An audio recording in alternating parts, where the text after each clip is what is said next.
Hello everyone, सुबह सुबह का गुड मॉर्निंग। कैसे हैं आप सभी। और यहाँ पर ना अभी समय हो रहा था करीब मतलब 6 बज रहा था। और आजकल ना क्या हो रहा है ना कि दिन में ना बहुत ज़्यादा आलस जैसा हो गया है। मतलब नींद तो टूट रहा है, 5 बजे 4 बजे नींद ऐसे मतलब करके खुल जाता है आँखें। बट उसमें से ना क्या होता है कि हमारे बिस्तर से उठने का बिल्कुल भी मन ही नहीं करता है।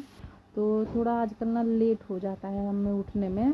तो यहाँ पे ना 6 बज रहा था और मैं क्या करी थी, यहाँ पे झाड़ू दे रही थी सबसे पहले उठने के बाद, पहले उठने के बाद से।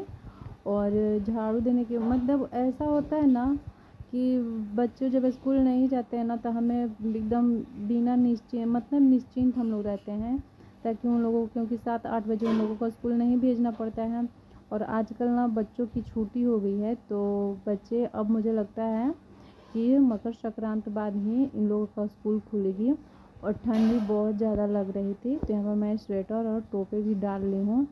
और उसके बाद से मैं अपनी सासू माँ से कुछ बातें कर रही थी, उनको मैं कुछ बता रही थी। वो शायद आकर बाहर कुछ बातें बता रही थी तो मैं भी उन्हें बता रही थी कि हाँ ऐसा हो गया है।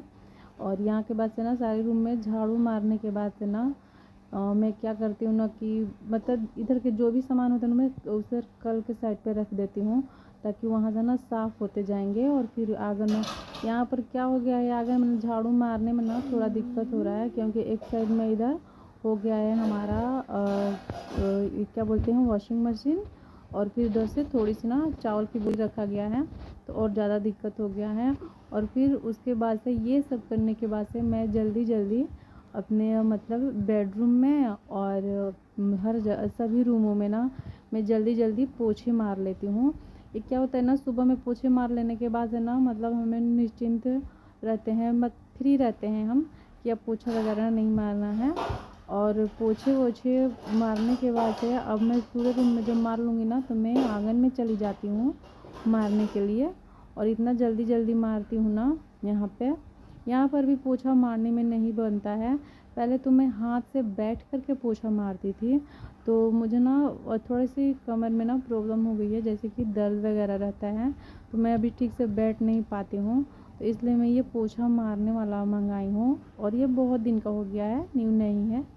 तो इधर देख रहे हैं कि ये चावल का जो बोरी रखा है ना, इससे भी बहुत ज़्यादा दिक्कत हो रहा है पोछा वगैरह मारने में। और बहुत ज़्यादा मिट्टी आंगन में हो जाता है हमारा, क्योंकि सभी लोग क्या है ना कि बाहर से जब आते हैं ना तो मतलब चप्पल पहन कर ही आ जाते हैं, तो इससे मिट्टी हो जाता है और पूरा आंगन गंदा हो जाता है।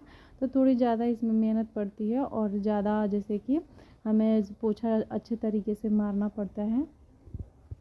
उसके बाद से नहाने धोने के बाद से मैं आ गई थी यहाँ पे किचन में।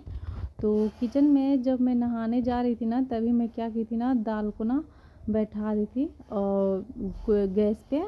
और उधर से आने के बाद ना जो छोटे छोटे आलू थे ना, तो मेरे बच्चे बोल रहे थे कि मम्मी इसकी ना सब्ज़ी मत बनाओ, भुजिया ही बना देना। तो वही मैं छोटे छोटे आलू को कट करके और फिर मैं उसको मतलब कि थोड़ी सी मिर्ची डाल करके इसको उन लोगों के लिए मैं भुजिया भूज देती हूँ, क्योंकि वो लोग सब्ज़ी थोड़ा कम ही खाते हैं। और यहाँ पर मेरा बन गया था दाल, जो कि अब सिर्फ इसमें तड़का लगाना बाकी रह गया था। और ये दाल ना मैं जाते वक्त ही बैठा देती हूँ, क्योंकि उधर से जब मैं आती हूँ ना तब काम थोड़े कम पड़ते हैं। और फिर मैं उसके बाद से तैयार होकर के ड्यूटी चली जाती हूँ। और ड्यूटी से आने के बाद से मैं यहाँ पर बैठ जाती हूँ और अगर आती हूँ तो किचन में चाय बनाने के लिए, क्योंकि मेरे हस्बैंड बोलते हैं कि थोड़ा चाय बनाओ। तो हम लोगों ने ना दोनों हस्बैंड वाइफ का थोड़ी आदत है कि ठंड जब ज़्यादा होता है तो दिन में 2-3 कप हो जाता है हमारा। तो वही मैं यहाँ पर चाय बनाने लगती हूँ। और यहाँ पर मकर संक्रांति नज़दीक आ गया है तो हमारे यहाँ ना चूड़ा खरीद कर नहीं आता है। हमारे यहाँ पे धान होता है, हमारे ससुर जी किसान हैं तो खेती करते हैं। तो यहाँ पे ना धान था तो धान को ना हम लोग फुला दिए थे और इसको पानी में 2 दिन से ये डाला हुआ था पानी में और ये अच्छे से फूल भी गया था। और इस धान को ना मैं छान रही थी कि मतलब सुबह में ना दे दूँगी, ये चूड़ा बन के आ जाएगा उधर से, क्योंकि मकर संक्रांति भी नज़दीक आ गया है तो ये चीज़ करना पड़ता है। और इसकी नॉलेज ना मुझे इतना ज़्यादा नहीं है, क्योंकि मैं धान के कामों से ना थोड़ी मतलब खेती बाड़ी के चीज़ों से ना मुझे इतना ज़्यादा मतलब कि ये नहीं है कि मतलब कोई चीज़ तो समझ नहीं है ठीक से मुझे अभी, और ये चीज़ करने में भी नहीं आता है। तो मैं बस ये करने की ना कोशिश कर रही हूँ। कहते हैं कि अपने लाइफ में हर चीज़ करना चाहिए पर किसी भी चीज़ की आशिक नहीं बनना चाहिए। तो वो मैं कर रही थी और उसके बाद से करने के बाद से मैं उधर से सारे कपड़े अपने बच्चों को लेकर के आई थी। तो यहाँ पर कपड़े जब ले आई थी ना तो एक का ना जीन्स का जो मेरे बच्चे का था ना बटन टूट गया था, तो उनका ये बटन में टक रही थी क्योंकि नहाते हैं ना तो फिर उस समय मैं काम में लगी रहती हूँ तो मुझे ठीक से याद भी नहीं रहता है, तो मैं नहीं मतलब लगा पाती हूँ। तो मैं सोच रही थी कि मैं अभी ही लगा देती हूँ ताकि फिर मैं दूसरे कामों में लग जाऊँगी तो मुझे ध्यान नहीं रहेगा।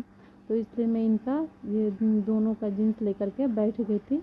और मेरी बेटी ना जिद कर रही थी कि आज हम ट्यूशन नहीं जाएंगे क्योंकि इसके पापा ही बोल दिए थे कि ट्यूशन ट्यूशन मत जाना। तो ये मुझसे जिद कर रही थी कि हम ट्यूशन नहीं जाएंगे, तो वही मैं इसे बोल रही थी कि नहीं जाना है तुमको। और फिर सारा काम करते करते ना समय कब बीत गया मुझे पता ही नहीं चला।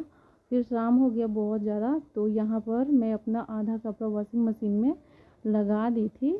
और ये जो थी ना ये बोल रही थी कि हम गोदी से उतरेंगे ही नहीं। ये मतलब कि ये जिद पकड़ के बैठी थी कि हम तुम्हारे पास ही रहेंगे। और फिर मैं इसके साथ थोड़ी देर खेल लेती हूँ और फिर मैं बोलती हूँ कि बाय टाटा बोलो। तो ये भी उतना नहीं जानती है, अभी बच्ची है। और इसको ये उतरने का नाम ही नहीं ले रही थी। मैं इसको कितना भी खिला रही थी बजा रही थी बट इसको फुसला रही थी, बट ये बोल रही थी कि नहीं उतरेंगे। फिर मेरा जब कपड़ा उसमें से निकाल करके दूसरा बार डालना था ना तो इसको मैं अच्छे तरीके से मतलब खिला रही थी कि मतलब किसी भी तरह से ये बहल फुसल जाए, लेकिन ऐसी नहीं है। देखने में छोटी है लेकिन बहुत ही ज़्यादा ये तेज़ है। तो इसको ना मैं अपने छोटे बेटे को दे देती हूँ और फिर मैं जल्दी जल्दी से अपने वॉशिंग मशीन में कपड़े ना निकाल देती हूँ। और आज इतना ज़्यादा मुझे ठंड लग रहा था ना कि मैं डबल डबल फ्रॉक पहनी हूँ और ऊपर से अपना स्वेटर भी डाली हूँ। और ये कपड़े निकाल करके और फिर मैं ये दूसरी बार मैं कपड़ा लगा दूँगी। आजकल ठंडियों के दिन में ना इतना ज़्यादा कपड़े हो जाते हैं ना